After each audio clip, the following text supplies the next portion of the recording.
Welcome to my YouTube channel. আমি আজকে আপনাদের পাকা কলার পিঠার রেসিপি দেখাবো। প্রথমে কলাগুলো ছিলে সুন্দর করে ম্যাশ করে নিতে হবে।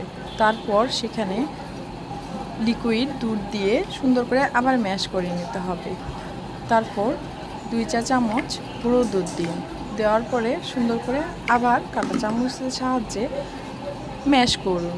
কিছুক্ষণ ম্যাশ করা হলে 3 চা চামচ চিনি দিবেন।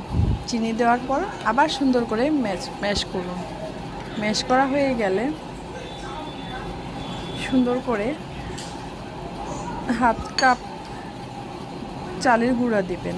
চালের গুঁড়ো দিয়ে সুন্দর করে আবার ম্যাশ করে নেবেন। ম্যাশ করা হলে হাফ কাপ ময়দা দেবেন। ময়দা দেওয়া হলে আবার সুন্দর করে ম্যাশ করে নেবেন। পিঠাটি খেতে খুবই মজা হবে ইনশাল্লাহ। ম্যাশ করা হলে পরিমাণ মতো স্বাদ মতো লবণ দিবেন। আর আপনি যদি চান তাহলে কালো জিরা দিতে পারেন, আবার নাও দিতে পারেন, সেটা আপনার ইচ্ছা। তারপরে আবার সুন্দর করে ম্যাশ করে নেবেন। ম্যাশ করা হলে কিছুক্ষণ রেখে দিবেন।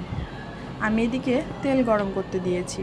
তেল গরম হয়ে গেলে সুন্দর করে ছোট ছোট করে বড়ার মতো করে বানিয়ে নিচ্ছি। আপনার ইচ্ছা, আপনি বড় করেও বানাতে পারেন, ছোট করেও বানাতে পারেন।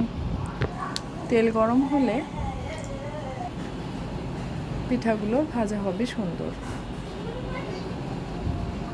আশা করি আমার ভিডিওটি আপনাদের ভালো লাগবে। আপনারা আমার ভিডিও ফলো করে বানাতে পারেন। একদিন বানিয়ে খাবেন, দেখবেন কেমন লাগে। কলাগুলো আসলে কেউ খেতে চায় না। এভাবে বানিয়ে খেলে কলাগুলো নষ্ট হবে না। আমার পরিবারের সবাই অনেক পছন্দ করে।